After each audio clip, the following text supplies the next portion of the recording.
The voice of Husker Nation is on the air. This is Hail Varsity Radio. Insight, opinion, expertise, along with the biggest names talking Nebraska sports. Join in with the show at 402-489-1240 or 1-800-825-5865. Now, here are your hosts, Chris Schmidt and Elijah Herbel. Welcome to it Thursdays here. It's Hail Varsity. Chris Schmidt, Elijah Herbel, and you will get our starting five shout-outs going. Some of you are in Louisville for the Final Four, Nebraska, Penn State tonight.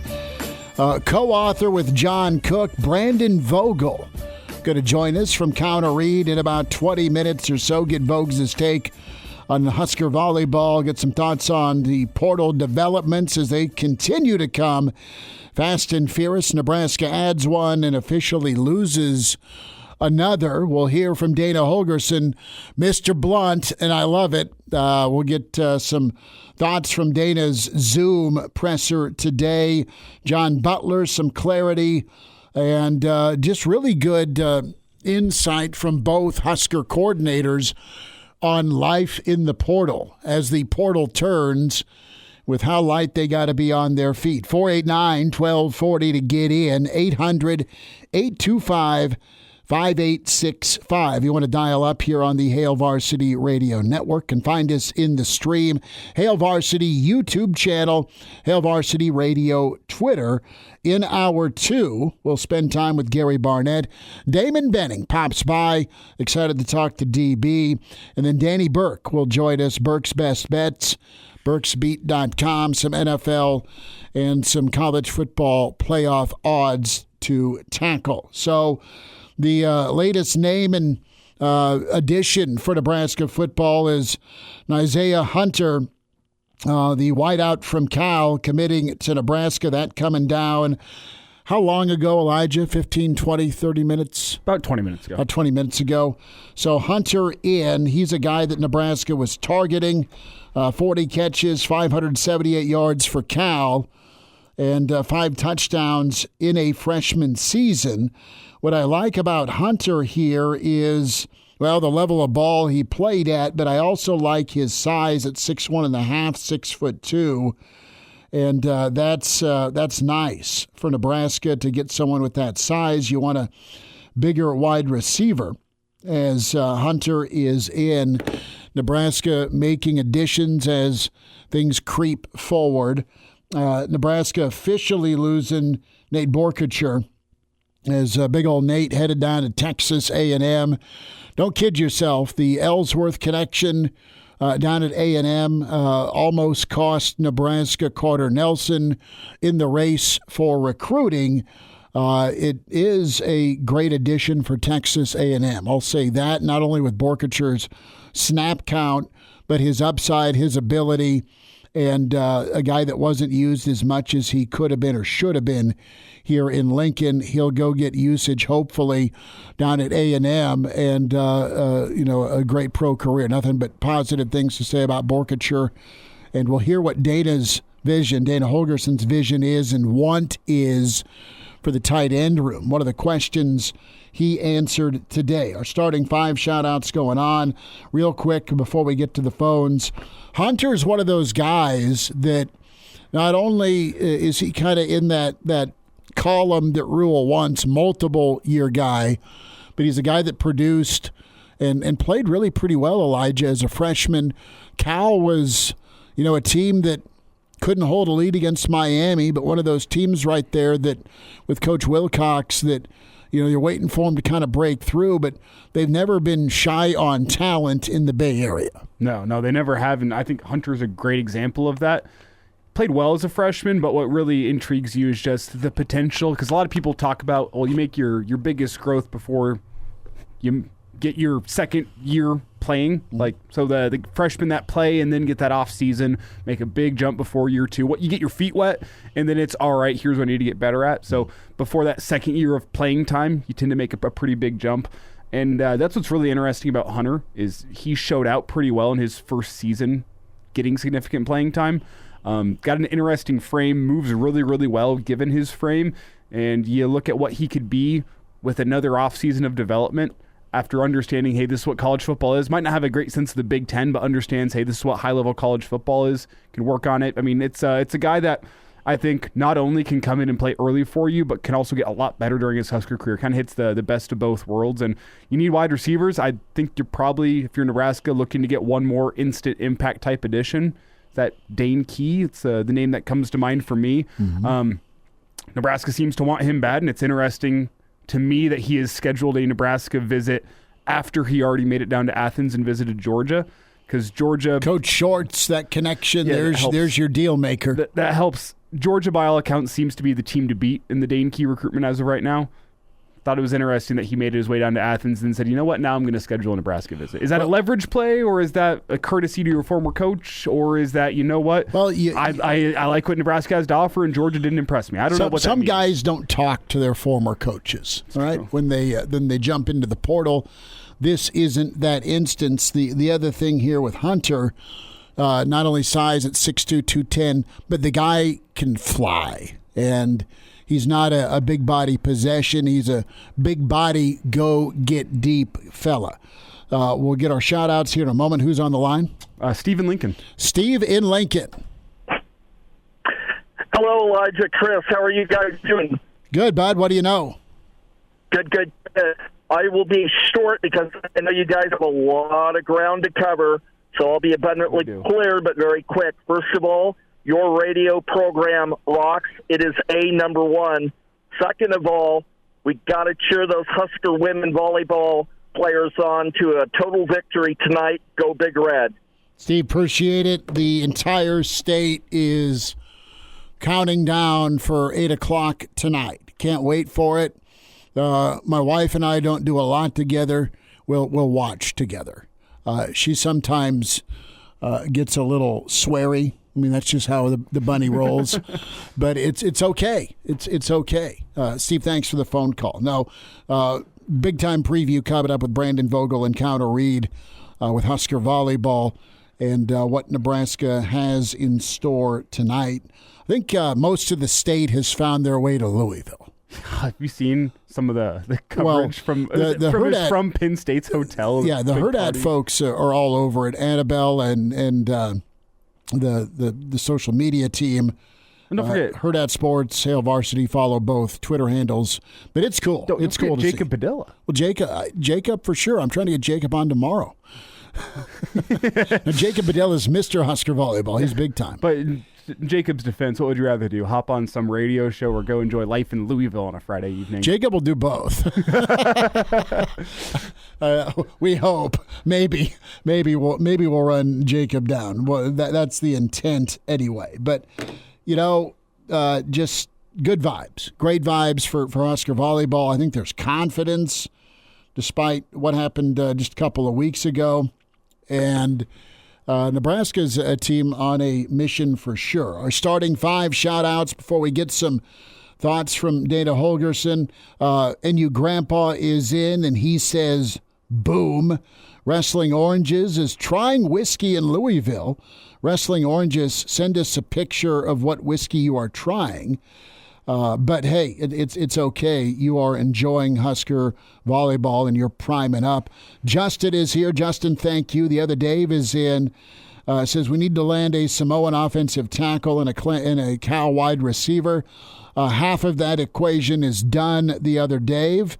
Black Hills Brennan, good to have you. He says, I'm not last in today. Jeff Snitley is here as Mr. Snitley, part of the Boulder Peace Treaty. Jeff Snitley also says, cheers to John Cook for being the best volleyball coach in the state. Larry Peterson, Uncle Larry is here. Jay checks in. Arlo is here. Andrew says, what's up? Brent, good to have you. QB1 Ace is in from Arkansas, says, howdy, y'all. I want to go to Arkansas sometime. I hear it's just gorgeous. I've driven through. Yeah? Yeah. I enjoyed it. I liked it more than the area of Missouri you have to drive through right before you get into Arkansas. Okay. Yeah, or Ravenden. We'll ask Barney about that. He grew up in Missouri. Hey, I like Missouri. And played at Missouri. But some of those areas down south in the Ozarks kind of have a bit of a Deliverance feel to them. Yeah. They do, but it's also pretty scenic and. Well, it is, but it's you feel like the trees might be watching you. You just got to get either be or know a Marty Bird down there, I think. Mike Corrigan is in. Mike, good to have you. Andrew checks in. Yeah, well, Big Red Junkies, thank you. Said, leave it to Schmitty to say the craziest thing I've heard today. I'd like to go to Arkansas sometime. Well, and maybe I have been. I don't know. We had some friends that had a cabin down in the Ozarks about 20-plus years ago, but it was still on the Missouri side. I hear Springdale and that type of area is cool. So there. But golf, right? Golf. It's always golf for you. Yeah, we got to play golf. Where can I go lose another golf ball? Patrick is here, and also checking in. Coach Brandon says, hi, hello, how you doing? Okay. Shane says, what's up? He's cruising down I-30. Let's hear a little bit from Dana Holgorsen as he talked and got ready for the bowl game today. Nebraska is trying to get things figured out. It is a crazy time in the world of college football. Let's start off with Dana and Emmett Johnson. Coach Holgorsen asked about what he thought about Emmett and how he ended the year and what's the future look like with Emmett Johnson running the football. He did a nice job, did a good job of making people miss. That first game, he did a couple of routine things that turned into explosive plays, one being a touchdown, and just kept, feeding him and challenged him to really work hard on making people miss. And I thought the last two games, he did a really good job of that, making people miss and getting yards after contact, that sort of thing. So, really happy he's here. We had some long talks after the season, and I got to know him better as a person. I did that with a bunch of them, but him in particular was probably about the first one that came in, was, excited about what we did, but there was some buts, and so, we had some long talks, and I think he's a great kid, and he's going to be a special player here, and excited to coach him. So that's Dana's thoughts on Emmett Johnson. We've been talking a lot about the offensive line, what you have, what you need, and Dana didn't pull any punches. I was listening to this and then editing this, so we get it into cuts. It's not just 15 minutes of Dana, although that'd be cool. And he was asked, all right, let's look at the offensive line, and can you maybe see some of the younger guys playing in the bowl game? And, here's Dana Holgorsen on the offensive line. We need to bring some guys in, okay? There's 3 of them out there at practice right now. We visited probably 5 or 6 of them and probably going to bring in some more. We're running out of time here this week. I know what we got scheduled for guys coming in, but there are 2 on campus right now. Hopefully we get them, and then we'll probably reassess it and bring in a few more, in January. So, my assessment is we had 6 kids that played their tail off, for the majority of the year. And Coach Raiola didn't feel, good enough yet to where you put some other guys in. I do think these 9 practices have been good for those guys, and, I really haven't sat down and talked with him about that. He's as good of an O-line coach as I've been around. I trust him to get those guys ready to play and put them in position to be successful. And if he doesn't feel like they're ready, then he's not going to put them in. I liked what I saw out of the guys. I thought they got better for the last 3 weeks, and I think they're eager for game week to go out there and play their best game, a week from Saturday. Man, that honesty is just refreshing, isn't it? Bang. We need to bring some guys in. And just to let, we got guys on campus right now we got to bring in.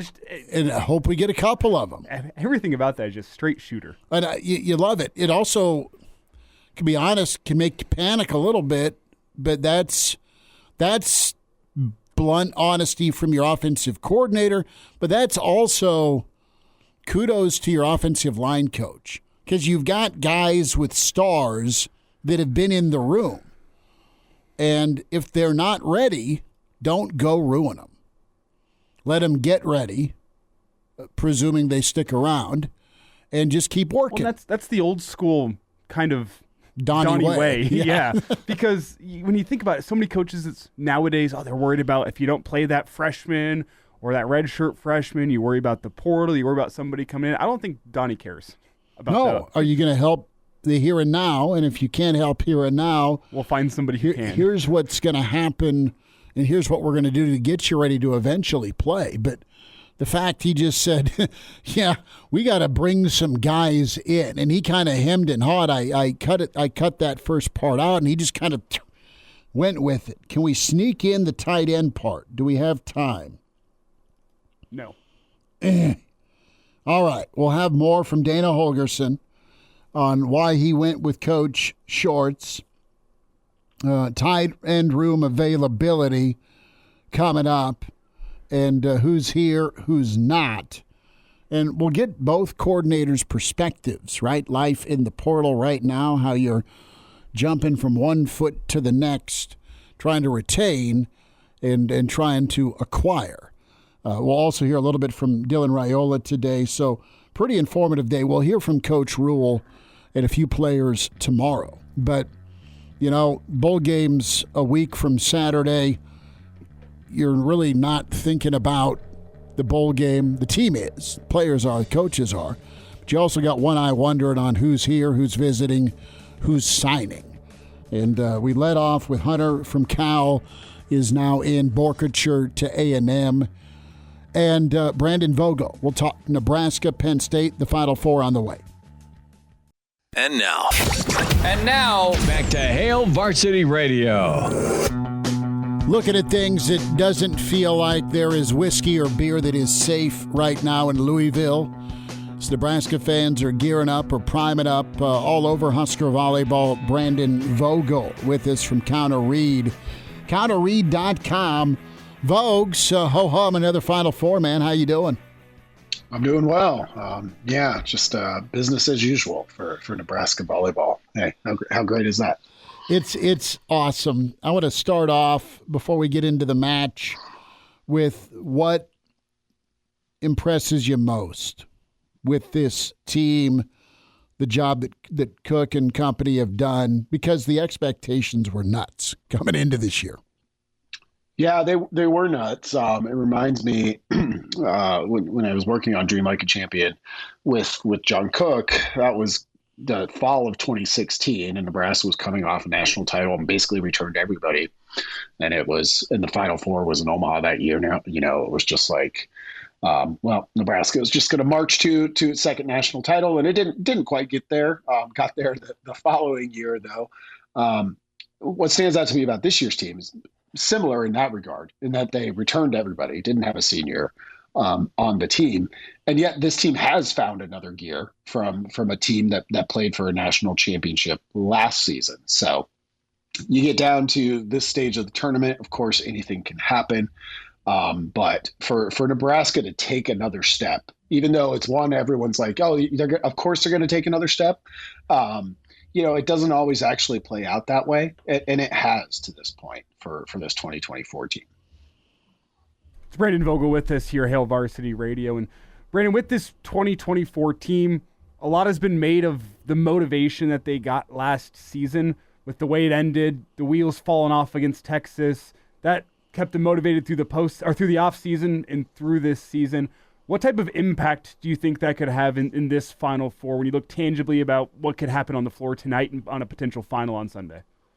Yeah, ask me in a couple of hours, because I think this Penn State match is one that's primed for Nebraska if it wants to exercise some of those Texas demons from last season is a good example. I mean, Texas just served Nebraska off the court last year to a remarkable degree, to a historic degree for Nebraska volleyball. And I think that's one of the keys that stands out about Penn State.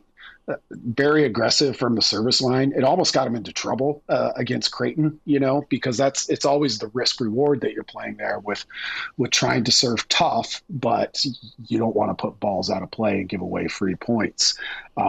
So Penn State on the year has, I think, about 40 more service aces than Nebraska does, but nearly 80 more errors. So which way that goes? Is Nebraska getting aced? Is Penn State missing? it takes me right back to that Texas match. So I think this is the one for Nebraska to kind of show, hey, that was up on our billboards and everywhere else all off season long. Let's make it different this time against a pretty tough serving team. Brandon Vogel with us. Husker Volleyball gets going 8 o'clock in Louisville against Penn State.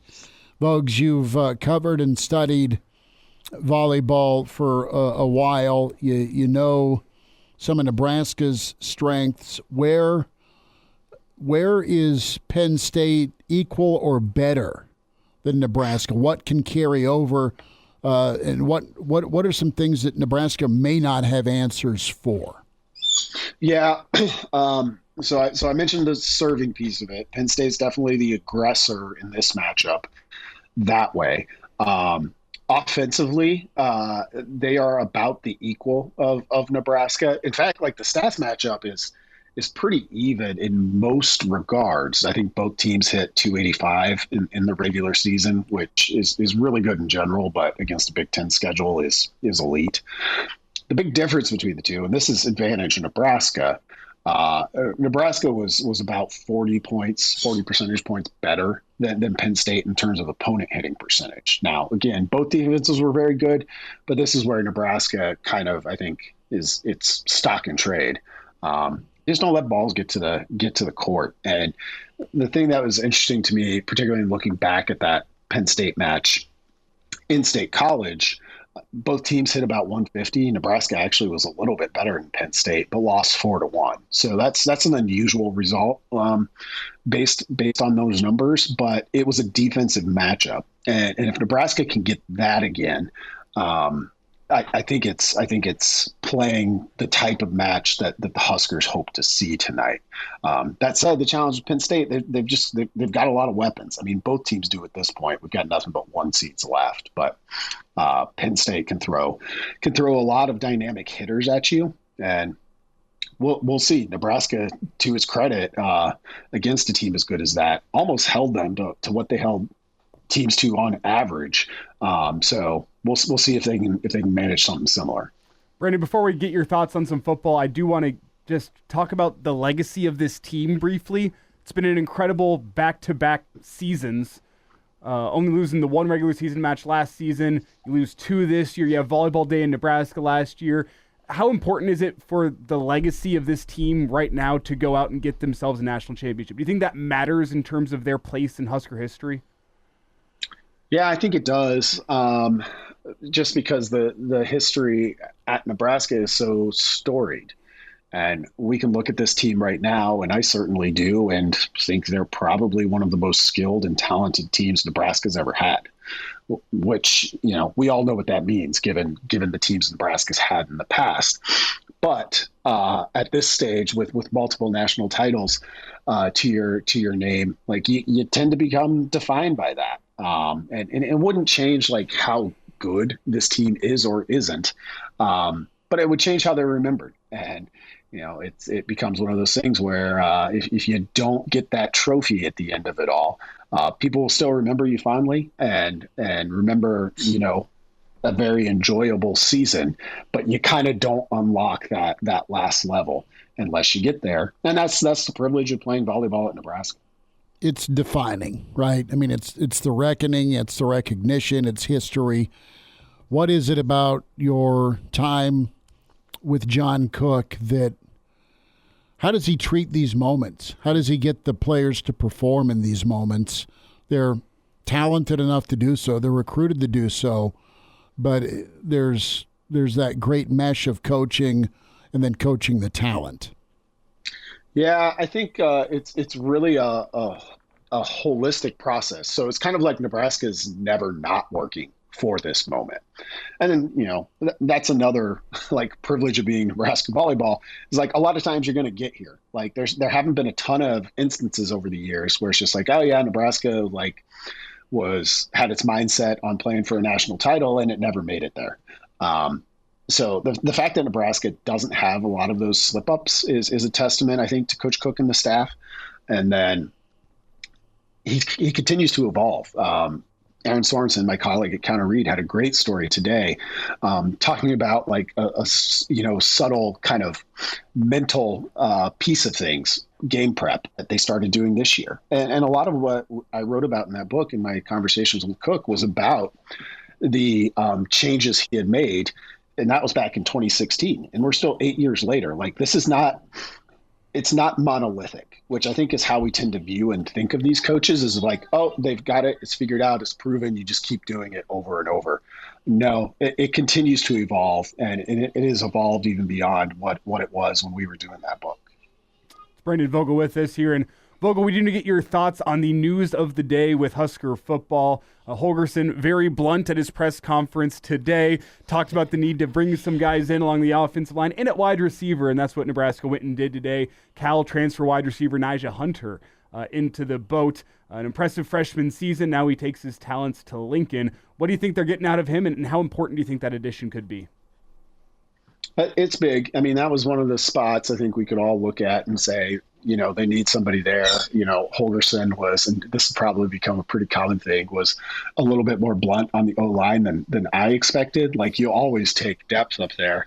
But that's a competitive spot in the portal. So adding receiver, checks a box. Like, and it's a bit interesting with this portal window and bowl games. Like, there's going to continue to be more players added and that become available. So I kind of had to fight the urge of like, oh, there's some urgency here. But I did think there was some urgency for Nebraska to start getting some people in, because the tough thing about the guys that they lost, not just were they good players, they were experienced players. And I've been working on some analysis. It'll come out on Counter Read eventually.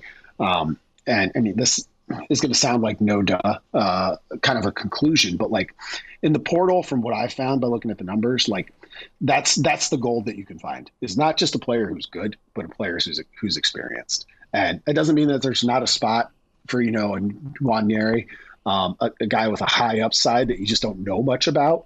But in terms of like certain things, in terms of trying to plug holes, which I think is what this staff tries to use the portal for, like, not a lot beats experience. Like Samari Toure, is a good example. Even though that was at a lower level, proven over multiple years. That carries a lot of weight for me.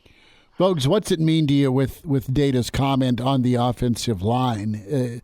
Is it just a reaffirmment of how long these big dudes take to develop, or is it, oh man, well, good, you're doing something about fixing the fact that guys aren't ready yet?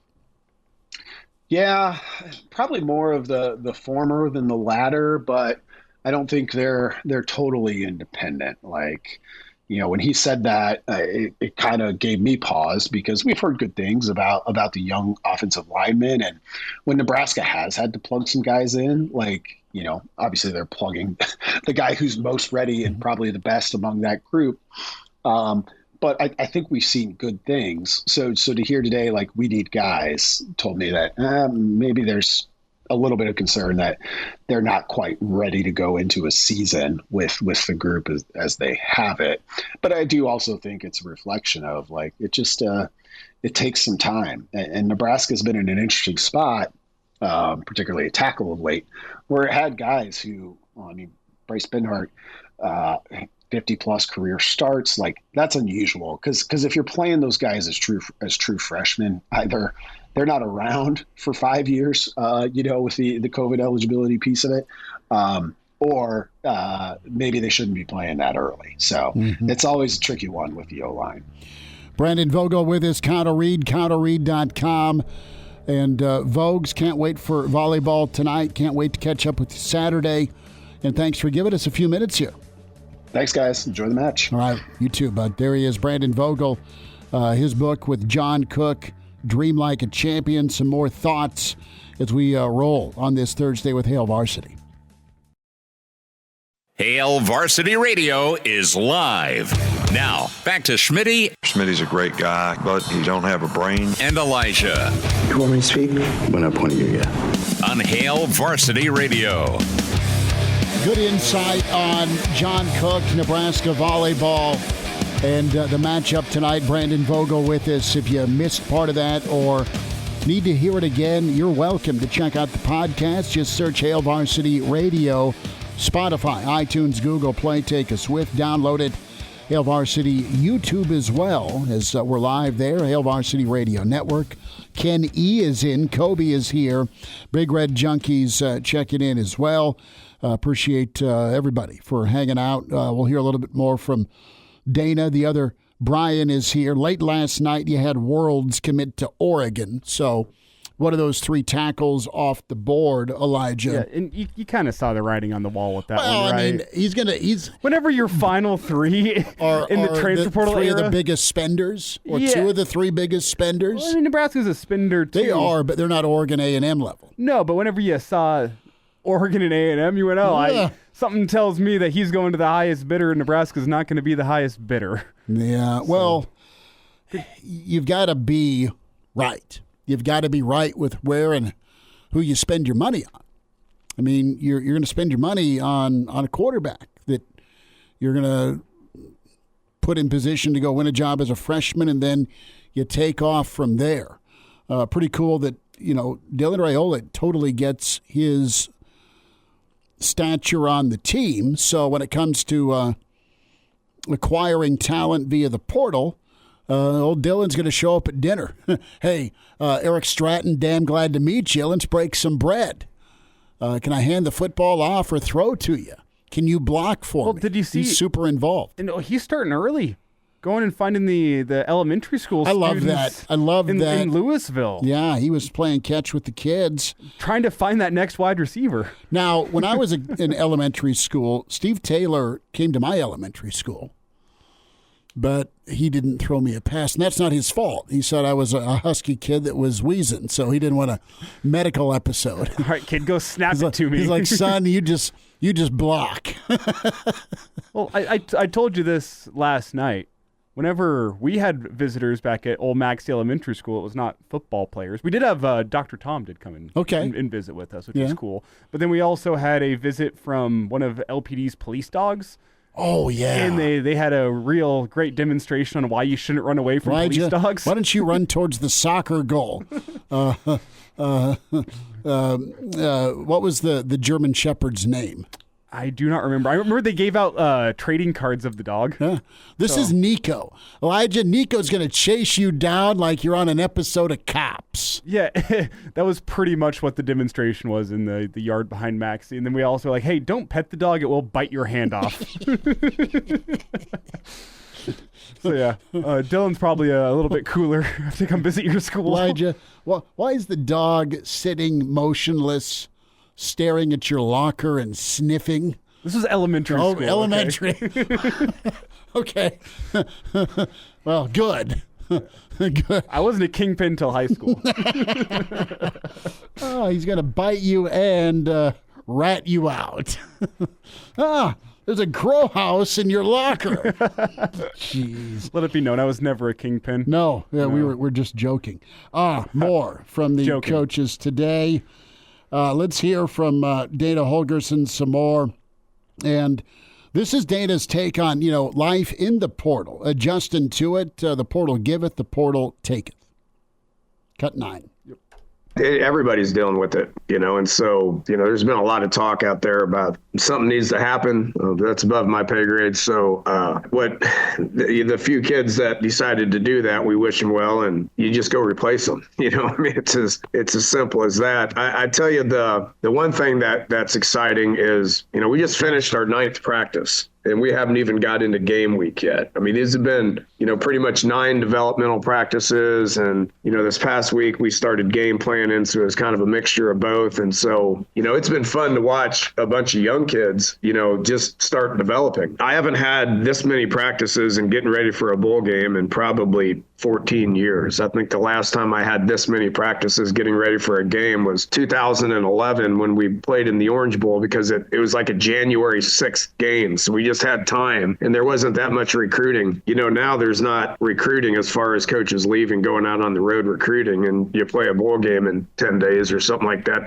That's usually what I've been used to the last 10 years is you have like 1 week's prep. And so there's no developing. And, here, we just finished I think it's our ninth practice. I think it's our ninth practice or whatever it is, or we have our ninth one on Saturday, whatever it is. So it's been really fun to figure out who these guys are, figure out who the players are that, I didn't really know who they were because they're on scout team. And, if somebody leaves, it's an opportunity for other guys to step in. 23 is not playing in the bowl game, but 28 is going to go in there and he's going to play his tail off because he's had 9 spectacular practices. I think that's how you got to look at it. You don't worry about the ones that aren't playing. You worry about the ones that are playing, and you coach them, and, you try to develop them and you put them in position to hopefully be successful. So there's Ives there, so you look at his size. Maybe this is his opportunity to be the big back, despite not going 220, 230 like Dowdell. How about the tight end room? Our dear friend Mitch Sherman asked Data about tight end room availability, and then, of course, what is that position going to look like moving forward with Dana Holgorsen's offense? Yeah, he's had really good practices. I've been very proud of Thomas. I mean, he's treating this like it's camp. He's out there just playing his tail off every single day. Luke has been playing his ass off for the last 9 days. I mean, he has all season, but those two guys, their reps have went up. Obviously because 87 is going to go do something else. But, Heinrich is transitioning and looks really good, and so he's another body. The more of those bodies we can put out there, the better. I mean, Wood 16, brings that kind of a body type. He's not really a tight end, but he's a move around H-back kind of guy. Carter Nelson is a guy that's going to grow and develop into that. So the more of those bodies we can have, the better. We're not turning this into an air raid 4 whiteout program. I mean, that's not going to happen. So these tight ends are important. And, there's probably 2 or 3 other ones that got a whole bunch of reps here over the last 9 practices that excite me, that are all young and going to keep getting better and better. So Coach Satterfield's doing a great job. He's an incredible tight end guy and run game guy, to the point to where he gives me ideas and puts those guys and drills them. And it's been cool. So some clarity there. And the interesting comment is that we're not going to turn into a 4-wide and 5-wide type football team and air it out. I don't think that necessarily means, though, that you use the tight ends in the same way. No, well, it's not going to be it's not going to be New England with double tight looks. You're going to have tight end bodies in the H-back or flex them. Well, the utilization, I think you can use double tight, but if your double tight ends on the field are Harburg and Carter Nelson, that's a little bit different than Lindenmeyer and different skill sets. Or Lindenmeyer and Fedoni. Yep. The different skill sets means I think you utilize those two tight ends to stress a defense in different ways besides just some extra beef and some extra blockers. Scheme a matchup that's a headache for somebody else, right? And we'll catch up and talk portal, talk playoff with Gary Barnett, Coach Barney, 15 minutes away. Damon Benning going to join us. And we'll have a little bit more from Dana Holgorsen and Dylan Raiola before we say goodbye this first hour. Good to have you in on Hail Varsity. You can always subscribe to Hail Varsity YouTube channel. And now, back to Hail Varsity Radio. Thanks for hanging out. It's Hail Varsity. Chris Schmidt, Elijah Herbel can like and subscribe. Hail Varsity YouTube, Hail Varsity Radio when you search for the podcast, Spotify, iTunes, Google Play. A week from tomorrow, we are road trip bound as we're back for a bowl preview, Nebraska-Boston College.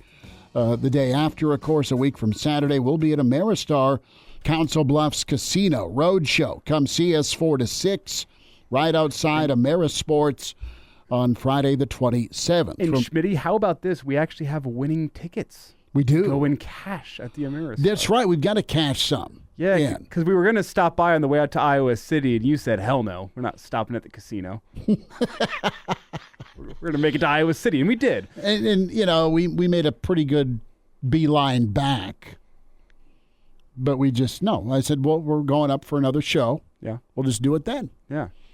And we've got to do one more parlay. We do. We talked ourselves out of a parlay last time we were there. We are a third down stop with Georgia Bama away from cashing over a G. And then we got nipped right out of the gate on, was it Friday Night Football for that second parlay? Was it Washington that did us in? Yeah, and then we hit all the rest. Yeah. Yeah. So technically we're 8 out of 10 or 6 out of 8. 6 out of 8. Yeah. 6 out of 8 in our parlays. So I think what we have to do. That doesn't get you the win, though. We do 4 legs every single time. I know. I tried to talk us down to 3 last time, and we weren't about it. Okay. What I'm saying is if we want 4 legs, we'll just be a couple days away from the second round of the college football playoff. Got to do it. I think we got to put a parlay down featuring every single game and see if we can nail it. I think we do that. And maybe some NFL, too. Bet against Denver. Gonna make the hey, whoa. Hey. Anti-donkey. I'm kidding. They're Denver's winning tonight. fun. Yeah, well, I hope for your sake they are. Reminder to get buckled up. Use your seatbelt. It saves lives. It prevents injuries only if properly worn. Make it click. A message from the NDOT Highway Safety Office. Let's hear from Dana. And Dana was asked, are you going to pursue a running back in the portal? Give me a second on that. Do you have a cut number? Let me pull it up. I did. Oh, got it. Okay. Yeah, those are questions that get answered every day. We always going to have people on the board. You never know what it's going to be. I mean, let's be honest. I mean, the people are playing in bowl games, and they got 5 days after the bowl games are over to be able to get into the portal. And so I think that's going to be moving forward, just an ongoing conversation of, build your list, because if something happens, you got to be able to get out there. And I think Coach Rule does a great job of that. He's honest, nonstop. Just make sure if we have people on the boards to where if we need guys, let's go do it. And if it makes you better, then you certainly better be able to do it. That's pretty cool. Let's hear from Dylan. Let's sneak Dylan in on playing catch with the grade school yesterday, cut 6. He was asked about it today at the presser. I believe in giving back to community and never forgetting where I came from. I was that kid that was looking up to, Tua Tagovailoa growing up, Bryce Young, all those guys. So it's a blessing to be in the position that I am in here in Nebraska. So I just wanted to get back out, get back to the community, especially during the holiday season, to just kind of hang out, take a complete step away from football, and go be a kid. For myself, go be a kid and hang out with other kids, and it was fun. I had a great time, I'm actually, they gave me a bracelet. I'm still wearing it. Pretty cool story with Dylan Raiola. Coach Barnett, 10 minutes away, hour 2 on the way with Hail Varsity. The voice of Husker Nation is on the air. This is Hail Varsity Radio. Insight, opinion, expertise, along with the biggest names talking Nebraska sports. Join in with the show at 402-489-1240 or 1-800-825-5865. Now, here are your hosts, Chris Schmidt and Elijah Herbel. Back into it. It's hour 2. It's Hail Varsity. Chris Schmidt, Elijah Herbel, the Hall of Fame coach, Gary Barnett, Colorado Northwestern, and I think he's firing the grill up for the college football playoff extravaganza this weekend. Coach, how we doing? Doing well, Chris. Getting ready for this weekend. It's a great weekend for college football. My gosh, this playoff system, although it's convoluted and a little crazy, and I think they'll change it, but it's, when it gets down to this weekend, the first weekend, it's awesome. So it is incredible. Yeah, give me quality college football before Christmas, actually. The more I think about it, the more I'm like, you know what, okay, I can deal with this. I know. It's about as good as it can get, No, you got so many options, and it's just a straight day of it on Saturday. We'll get to portal, we'll get to transfers, we'll get to the matchups, all of it in front of us, Coach. But we got to talk food, and we like talking food. Are you doing ribs? You doing wings? I mean, what's on the menu Saturday? Chris, I haven't figured this out. It's got to be low maintenance and things that I can do pretty quick. I don't know if ribs could work, but there's just two of us, and that's a lot of ribs. It sounds like a good problem to tackle, though. Yeah, I'm thinking seriously about doing my own wings this time and see what happens. But because I like that, I like doing the wings. Gary Barnett's with us.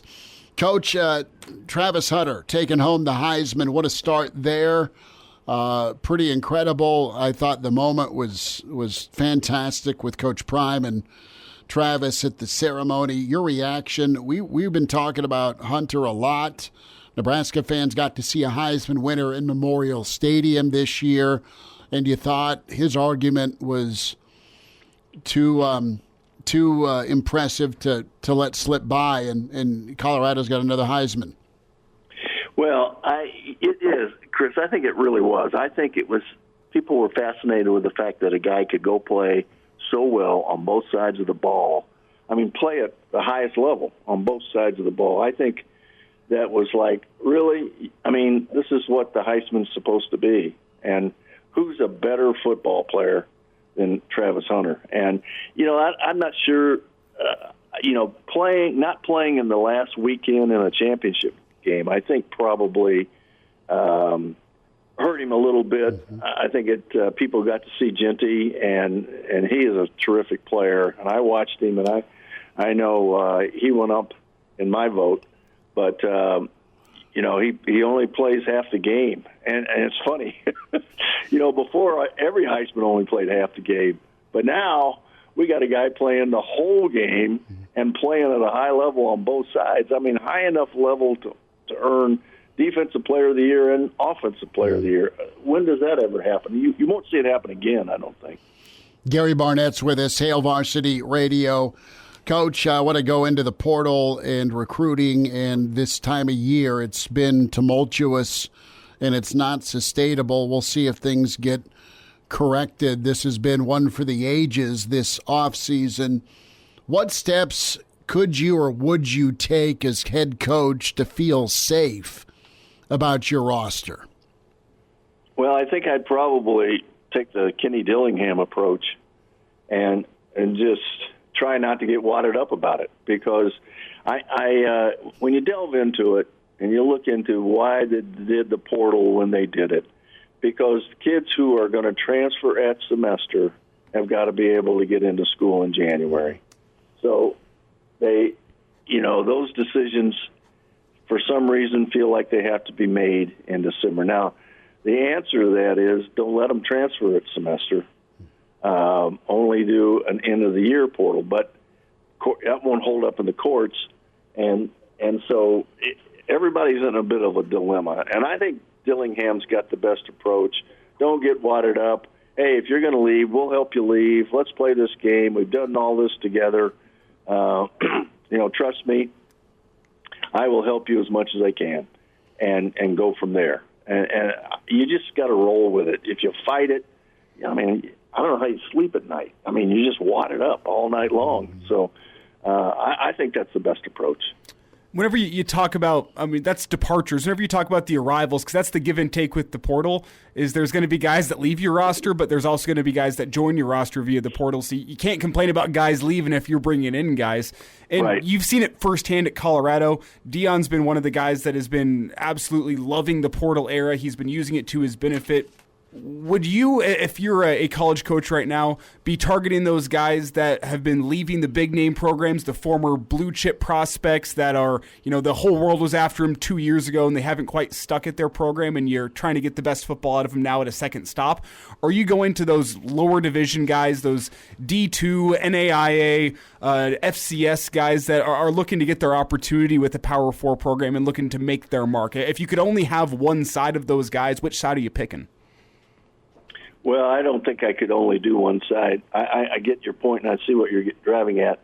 I think it depends on where you are, and I think how big is your department that handles all this, because we probably have in college football, in the top programs, top 60, 50 programs, we probably have a lot larger payroll and more employees doing this kind of stuff than the NFL. And first of all, the NFL is limited to just those who are going to be free agents. Now they start keeping track of those guys about 2 years ahead of when they're free agents. But in college, it's every year, every team, every player. And so you have to have a group of guys or folks that evaluate and have discussions and reach out. That you've got to have huge numbers of people you really trust along those lines, because they're really bringing you the players. It's not Dion bringing them. It's not his coaches bringing them. It's the people who are in those offices evaluating all these kids, getting names, looking at them, talking to their agents, and doing all that kind of stuff. And there's so much of that behind the scenes that nobody really understands.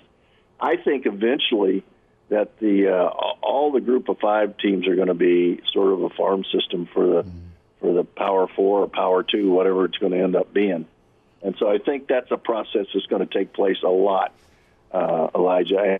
And so I do think you've got to look at guys who have been great players and it's a careful evaluation, because guys who were great players coming out of high school who didn't quite materialize, sometimes they just need a change. Sometimes they just need a change, and but you've got to be, it's a crapshoot, because you got to figure those out from the guys who just, for some reason, there's something that keeps them from becoming the player they should become. So it's a bit of a crapshoot. Now, I think in defensive line wise, what Colorado does is they got three guys that are coaching the defensive line and the outside linebackers that are all NFL guys for 12 and 15 years. And I think that's an appeal. It's an appeal to a kid that's maybe hasn't quite gotten to where he wants to get, and he wants to go with somebody who will take him to the next level. And I think that Colorado uses that a lot on those kinds of positions. Gary Barnett's with us. Coach, I want to get your thought, and maybe you know the name because of his time at Missouri, but Nwaneri, five-star talent that Missouri landed. Drink got him. The kid ended up redshirting, but all the measurables and all the pomp and circumstance out of high school didn't do too much. That's a young age, but also a five-star rating. Do you know much about Nwaneri that was at Missouri? And the reason I ask is he's found his way into the portal and found his way to Lincoln. Well, now, there's a very obvious reason why he found his way to Lincoln, don't you? I don't know if you want to go there or not, but we certainly can. That makes a big difference when you're a high school coach that goes on staff someplace. There's a trust factor there that you've had this kid for, who knows, 4 years, and, he's been your guy, and then all of a sudden you're signing two kids from that high school, one that went to Missouri and one that went to the same high school with the coach. So it's a good move, by your coaches, by Matt Rule. Mm-hmm. So I know he's been highly regarded. He's got great physical numbers, and I don't know. I think they wanted to redshirt him, and I think that was an agreement that he had. But it's hard to take a kid like that and redshirt him. But it is a tough transition to the next level, especially in the SEC. No, Mosey on staff's big for Nebraska, absolutely, in Missouri and in the Kansas City region moving forward. Coach, I wanted to get your thought on Ryan Day for a moment before we get into some rapid fire. You have pressure that coaches talk about, and it's a privilege. That's the reality, but it's also can make quality of life not great. Ryan Day is somebody that needs to win. And even if he does win the whole thing, it's still, you lost to Michigan. Could this program spit him out? What do you think of this Ohio State situation? Well, I think in this case, and in all cases, really, it comes down to how you sleep at night. If you're Ryan Day, if you've done everything that you can possibly do, if you can look yourself in the mirror and say, I've tried this, I've done this the right way, I've been above board, I've done the right things, I've done what I think I should do, and if it's not good enough, it's not good enough. But if you sit there and go, I should have done this, I should have done that, then you got a lot of reasons already for people to let you go or want to talk about letting you go. So I think it just comes down to, has he done everything? Can he look himself in the mirror and say, I've done everything, I've done it right, I've made a few mistakes that I corrected, and I can look myself in this mirror and say, you've done the best job you can do, and then the chips just fall where they may. Because Ryan Day, if he gets let go, there's a lot of guys that are going to hire a Ryan Day, and so I hope it doesn't happen, just because I don't like that world for coaches. And like I said last week, I sort of like 12-2 and 13-2. That fits pretty good in what I think a good head coach does. So we'll just have to see. But no matter what, Ohio State will survive, and they'll find, if they do let him go, they'll find somebody. But I hope for Ryan's sake he gets into the championship game. Frankly, it's Coach Gary Barnett with us here in Coach, let's talk some playoff before we get to Ohio State and Tennessee, which should be a great one on Saturday night. Let's kick it off with Friday night. Indiana, it's not a long trip for them. They're headed to South Bend to take on Notre Dame. Who do you like in that game? I know Notre Dame's a pretty big favorite, but -7. Indiana's been surprising people all year long. Who do you like? Yeah, it started at 8. I think it's at 7. I think Notre Dame's the most efficient football team that's out there. I think both sides of the ball, they are very, very efficient. It's going to be hard to beat Notre Dame. And they don't beat themselves except in one game. And, you can have those games. I mean, it's a long season. But I like Notre Dame in this game, even with the points. Penn State, SMU -8.5, Nittany Lions. I like SMU with the points here, Chris. I don't know if they're going to win, but they're explosive. And, for Penn State to have as many points put on them in that championship game as they did, they're vulnerable. And I think SMU's almost as explosive as Oregon. SMU also, I mean, the student section may be a little light, and it's a day game in Happy Valley. Now, weather will be weather, but SMU, you're right on. They are pretty fiery. Yeah, I think they're really a good football team, and that quarterback is a good player. I think they had a horrible start against Clemson, and Clemson was hot, but that stuff happens, and you don't know when it's going to happen. I'll be curious to see how close that game is, because at the same time we got South Dakota State and North Dakota State, and for the Midwesterners around here, that should be a really, really good game in the FCS level. But, Coach, we'll stick with college football playoff. We'll move to the early afternoon game. Clemson, they're down in Austin taking on the Longhorns. Texas is a 12-point favorite. Yeah, I don't know about 12, but Texas wins this game. Texas isn't as explosive as they look like they should be, but they're very good on defense and very efficient on defense. 12 points, I think, is a little much, but they're going to win the game. And so you got to figure out how much you think Clemson can do to them. Clemson looked good in the first half last week, but I don't think they can beat Texas. Coach, we'll wrap it up here. Ohio State hosting Tennessee. A whole bunch of Rocky Top, I think, is going to find their way to Columbus. Yeah, and frankly, I think Rocky Top's a pretty doggone good football team, and that quarterback's due for a breakout game, I think. Ohio State's good, though. They're solid. And I don't know whether the quarterback now is worthy of being in a top 10 program. Mm-hmm. A year ago when he came in the portal, I remember I told you guys Nebraska ought to go get him because he's a good player. But I don't know if he's a great player, and I don't know how he's going to handle this thing. I worry about him more than anybody else. Tennessee, I think, is so good on defense that they're going to cause them problems. And I know Ohio State's favored by a touchdown, but I would take Tennessee in the points. Gary Barnett, Coach, Merry Christmas, Happy Holidays to you and your fam. We'll get caught up again. Thanks for some time today. Great being with you guys. Good to spend time with Coach Barnett. Damon Benning with this next segment. And now, back to Hail Varsity Radio. Back into it. It's Hail Varsity. Chris Schmidt, Elijah Herbel. We welcome in Damon Benning with us. Talk some Husker football. Of course, here Damon and Ravi weekday morning 7 to 10 with Hurrdat Sports Radio across the Hurrdat Network. And DB, are you gearing up here for a little holiday time and then a roadie to New York City? How are you?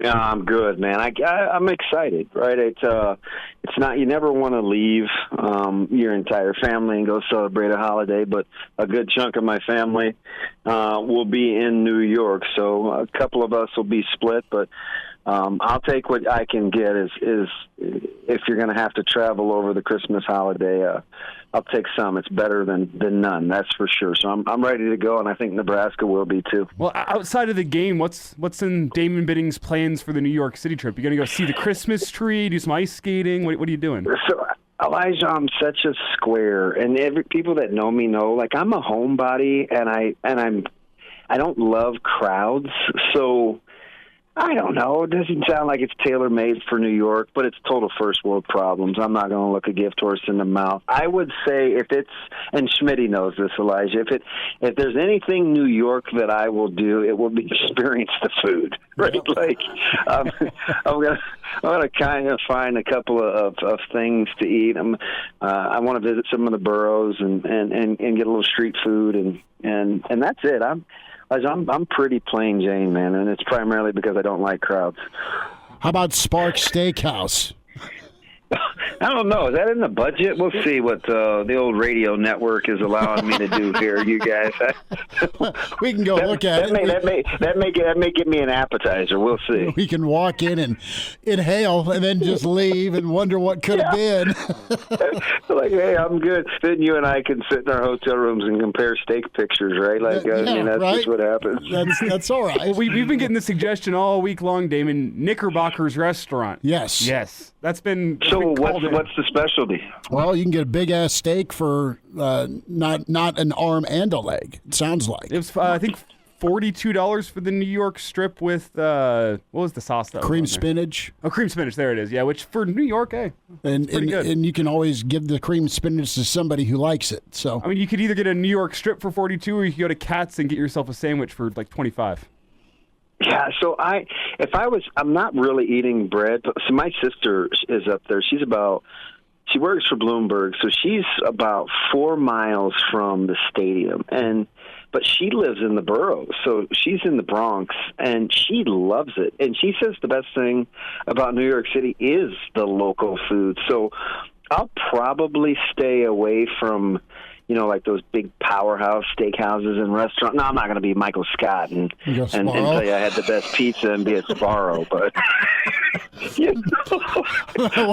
I want to picture you outside Sbarro at 11:30 p.m. Yeah, like if there's meat on a stick or somewhere, like I'll probably be there. Like, well, we will get the food rundown when you get back. What's your take so far on all the portal happenings? There's a ton to hit on. There's new additions every day. We look at Gabe Moore today as the Mississippi State defensive lineman. It looks like he's in. Nebraska is targeting. You have other additions, and I know Dowdell's been a while back, but that was also one that got away a surprise a bit, Damon. Yeah, it was, but I understand, right? I think the portal giveth and it taketh away, and what I want guys to do is understand that the grass isn't always greener on the other side. But if you're willing to take a chance to see if it is, I don't begrudge that either. And so I think, with Dowdell and trying to get market value, whatever he thinks that is, versus what he felt like the opportunities of playing at Nebraska and having a pretty defined role meant to him, I don't begrudge anybody for that. What I would challenge young people is, and this is everybody across the board, whether you're in a relationship or you're playing sports, or maybe most importantly as an employee or an employer, I would recommend to these young men and these student athletes that are hitting the transfer portal, you better have a clear understanding and know that value is not the same as worth.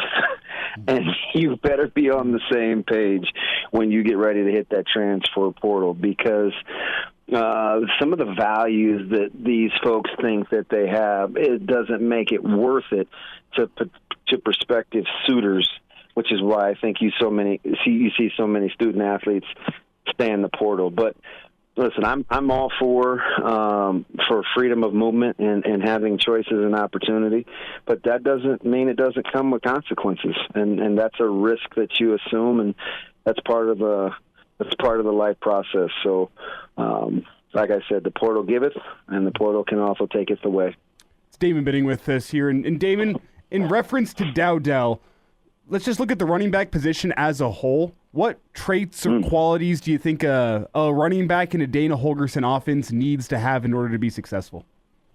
So I think that's a great question. I think there's three things so far as I kind of listen to him talk and I spend some time around him. I think he wants you to understand the offense as a whole, not just be a runner, i.e. pass protection and blocking schemes. And by blocking schemes, it's not just what happens in pass protection. That means if I'm a G-scheme team or I like gap or I'm a pin pull or I zone, I want to make sure the guys that I have understand blocking schemes. Hey, if there's immediate danger, it probably will come from here. Hey, after the double team, this is probably the next thing as it evolves. What I felt like the biggest change was since Coach Holgorsen got there and working with Coach Raiola and Coach Barthel is those backs seem to have a clear understanding of how those plays were hitting. Right, they weren't near as surprised by defenders sometimes, or making erroneous cuts. Right, I felt like they really had a good understanding as they kind of simplified the run game of how those plays want to hit. So I think that's number one for Coach Holgorsen. You got to understand schematics. Number two is be decisive. Once you figure out where you need to go, get there. I always say, see the crease, be the crease. And the other thing is, and he talked about this in week one, the ability to make people miss. It's not so much, flat out foot speed or you need to be a 4-3 or 4-4 guy. It's the ability to win one-on-ones. Right? Because as an offensive coordinator, that's what you scheme up. I know when you watch guys on the dry erase board, it seems like all those plays go for touchdowns, right? They never show them and they stop drawing them and like, oh, this is a 7-yard gain, or this is a 4-yard gain, or this one's going to net 15. But when you don't scheme big plays, because I don't think you do outside of the occasional trickeration, it's especially in the run game. You don't scheme them in the run game outside of a reverse. So I think what he wants is the ability to win your one-on-ones, because as an OC, that's what you want to do. My ball carrier on a free defender, and the rest is on you. And I think those are the three things that he's really looking for at the running back spot. Damon, speak to the vision part of being a running back, if you could. And can that be further developed? Is it God-given? Is it both? I mean, talk to me about the whole picture. It's a little of both. I'll give you two guys that were very different but very effective in terms of what they do. I'll give you Lawrence and Amon. Okay. Lawrence was a guy that had tremendous vision. He had very good feel. So you could give him plays like 43, 47 dive. The great run that he broke against Oklahoma State in Stillwater was supposed to be an outside zone play to his right. He cut it all the way back to his left, made a couple guys miss, and got back vertical. Right? That's not a run that Amon would make, same as the sprint that we called in Boulder, which got Amon on the perimeter when they scored on the first play in Boulder, was very much an Amon Green play, right? Because it was about reps and it was about being decisive. So sometimes you can get there multiple ways. Remember, Amon was a much different running back in Green Bay than he was in Seattle. Seattle under Holmgren, or it wasn't Holmgren at the time. Was it Holmgren at the time? It was a lot more inside outside zone. Right? It was kind of finding your crease, get back vertical. In Green Bay, how many times did you see him run counter and power with two pulling guards or a pulling guard and a tight end, whether it was Chamorro or whomever else? and he's such a rhythm guy. It was like this play is going for 6 every time they run it because he has really good feel because of the reps. So you can get there multiple ways. You can get a natural, or you can get a guy that needs a little more rhythm. Either way, what I think will really help in this offense is if you need a lather, the Nebraska's ability to stay with the hot hand is one of the changes that I think you'll see pay immediate dividends with not only the backs that they decide to play, but the offensive philosophy. You won't see near as much substituting within the rhythm of an offense. It's Damon Benning with us here, Hail Varsity Radio. Catch Damon and Robbie weekdays 7 to 10, Hurrdat Sports Radio. And Damon, before we get you out of here, we do need to go to volleyball as they take on Penn State tonight. They get a revenge opportunity after a couple of weeks following their loss out in Happy Valley. What are you watching for tonight? Do you think Nebraska gets it done? And just what would a national championship mean for John Cook at this point in time? Well, I tell you what, with this team, in terms of what happened a year ago, I think it would be amazing. But like you kind of alluded to, first things first tonight, you have to get past the co-Big Ten champ in Penn State, and that would be a tall task. So there's 3 things I think that are critical for Nebraska. Number one, limit the service errors. I'm not going to give it a number because they are aggressive serving, and you are going to have some service errors playing the way that Nebraska wants to play. Number 2 is their offensive rhythm. You really see how they can neutralize a team like Wisconsin with how quickly their offensive tempo goes. So I would pay attention to that and see what Penn State does with their ability to block. And then not to steal a page from Lauren Cook, because I listen to the broadcast with John Baylor all the time as I'm watching them on television. Their versatility in terms of not just setting pins on the outside, but setting the middle and just adding a little bit of versatility. We've seen Harper Murray explode onto the scene here the last couple of weeks. With some good swings from the back row. The versatility within the offense, not just on the outside pins, I think are critical. Normally, I would say good defense and good passing, but I expect Nebraska to be really, really good defensively. They're one of the best in the country. And, of course, you can't win if you don't pass well, so I'm going to assume that one. Damon Benning with us. Damon, Merry Christmas, Happy Holidays to you and your fam, bud. We'll get caught up again in the new year. Thanks for a few minutes today. You guys got it. I think the world of you too, so anytime. And now, back to Hail Varsity Radio. Back with you, Hail Varsity. Chris Schmidt and Elijah Herbel will holler at Danny Burke here in a moment. Burke's Best Bets, Burke'sBeat.com. I think Danny's going to be in South Bend tomorrow on site, and we'll get his perspective on Indiana, Notre Dame, SMU, Penn State, Clemson, Texas, Tennessee, Ohio State, Denver, and Chargers tonight.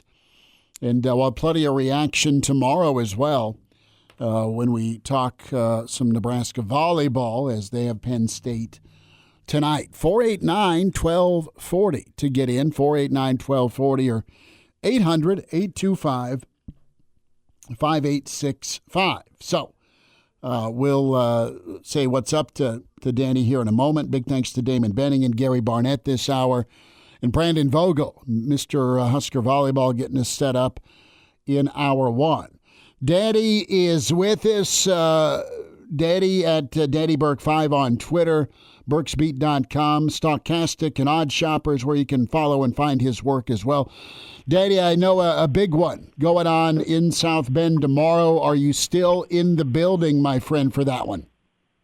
Yes, I will be in attendance. Me and some buddies luckily got a nice little deal. I know the tickets were going for thousands, but it's good to know some people who went to school there and got a little lucky in the lottery. So we'll be in attendance. I'll be sweating out the points with Indiana, but still thinking the Irish are going to be able to pull this one out, guys. Colin Jay in the stream's going to be there as well.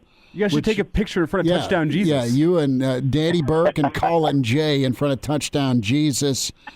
Daddy, you're taking Indiana in the points, correct? I mean, why?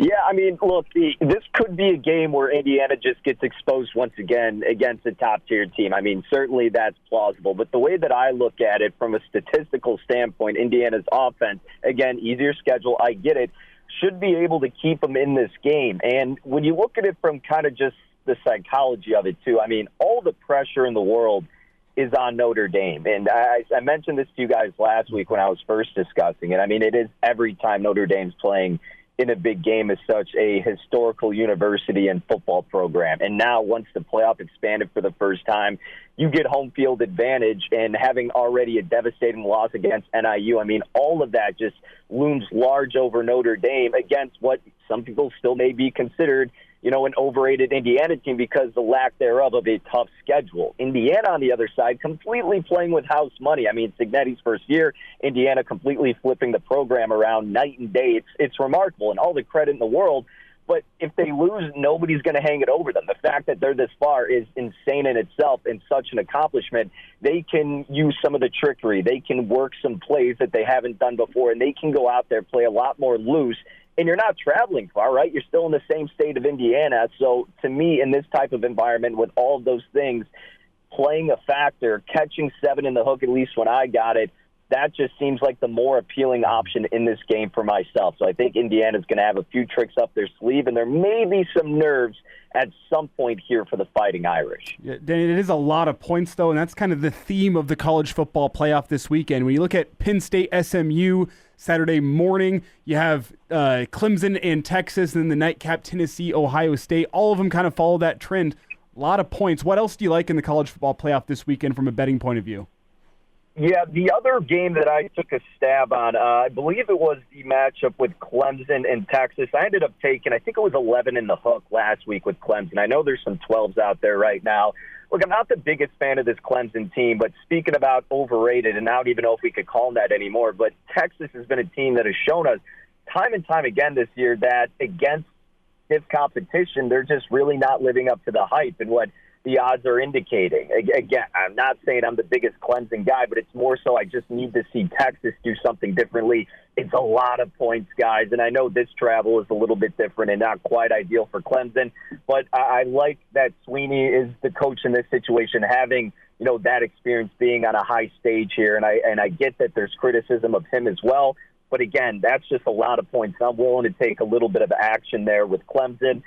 Tennessee, Ohio State, look, I told you last week, I think Ohio State has a Bible path to going pretty far, but I'm not doing anything in that game. Maybe looking at the under. That would be a play that I would consider there. SMU and Penn State, I actually kind of like the over. It's gone a little too high, so I didn't pull the trigger officially, but I'm going to wait to see where it moves or look to live bet this one. I think SMU is going to be able to put up enough points. Conversely, not the biggest advocate for this Penn State offense, but SMU's defense, not really that intimidating, and Penn State at home should feel pretty comfortable. So I actually do agree with the total being higher. It's just a little bit too high for my liking, but I'm going to look to bet the over in some capacity for that matchup.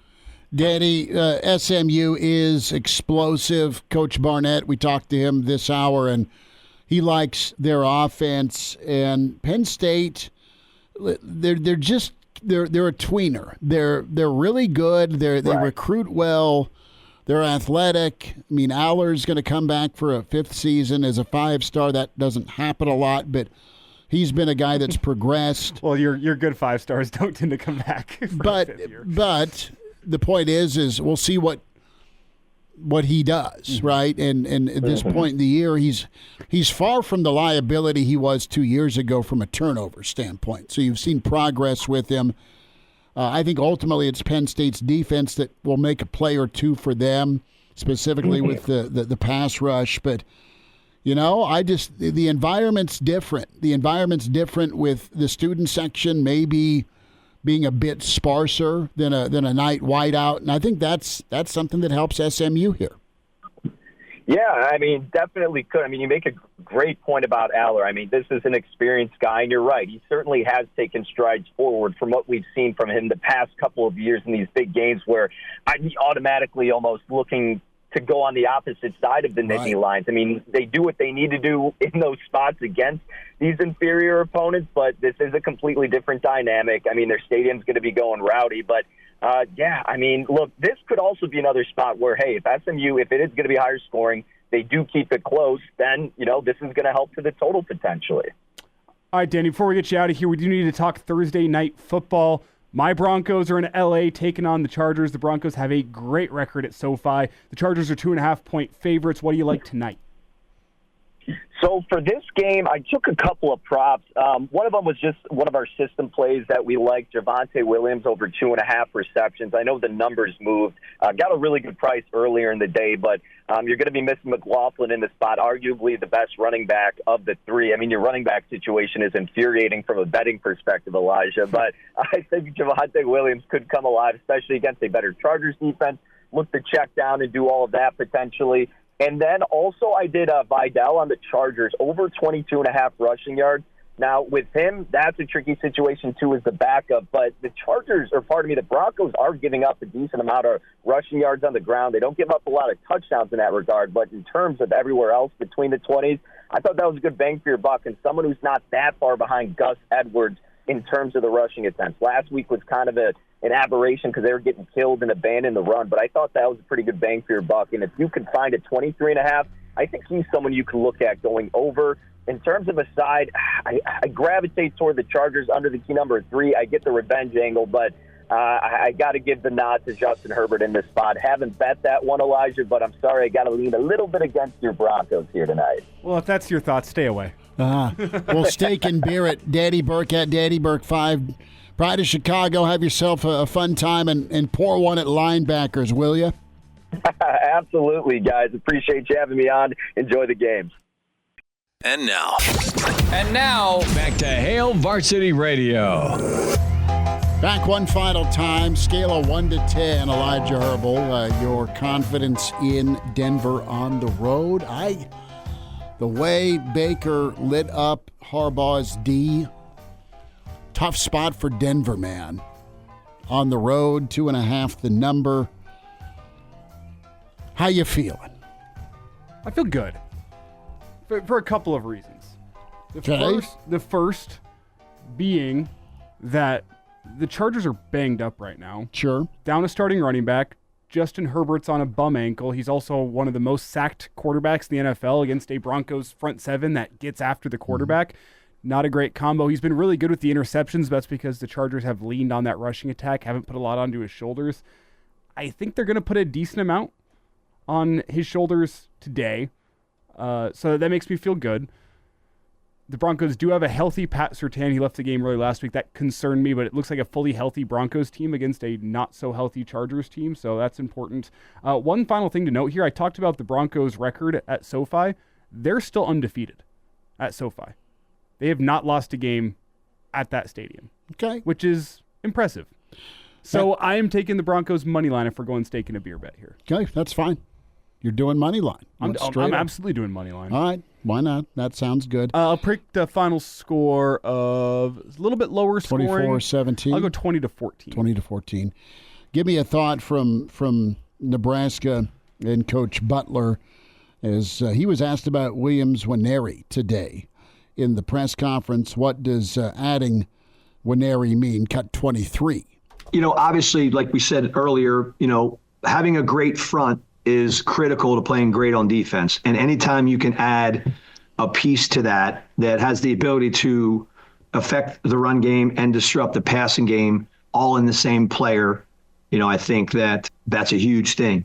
So that's what excites us about him. It's really what excites us about all the guys we're going to add up front, because at the end of the day, the more you're able to affect the game with a 4-man rush and the variety of 4-man rushes, then you can play the variety of coverages behind it. The minute you have to start adding guys to the rush or adding guys to stop the run in the pressure packages, yes, you may have the opportunity to affect the game and maybe get TFLs and sacks, but you're also compromising what's going on behind you. So, dominant D lineman, having had that, over the last 10 years, whether it's Von Millers and Greg Rousseau's or Ed Oliver's or J.J. Watts or Whitney Merciless or Jadeveon Clowney, like when you're able to add disruptive pieces to your front, I think you're helping yourself out in the long run. And I think we're always going to be looking, really looking for elite level production in our defensive line. So that's why. You go get a Winery. Coach Barnett commented on the addition, too. Coach Barney's got connections and close with folks in Columbia for having played there like he did, and he gave a big old thumbs up to getting Mosey on staff here to Matt Rule. So we invite you to check out the podcast and catch the interviews you want to hear. Hail Varsity Radio is what you search for on Spotify, iTunes, Google Play. Like, subscribe. Give us a rating, good, bad, or ugly. We appreciate the feedback. Hail Varsity YouTube channel. You can check that out. We'll be ready for a Friday tomorrow. Brian Christopherson going to join us. We'll check in with the Pride of Fairbury, Bill Dolman. Clausburn will be in, not only with the forecast, but his naughty and nice list. Big thanks to Coach Barnett. Big thanks to Damon Benning and Brandon Vogel all over Husker Volleyball with Counter Reed. Back at you tomorrow at 4. Thanks for tuning in to Hail Varsity YouTube channel.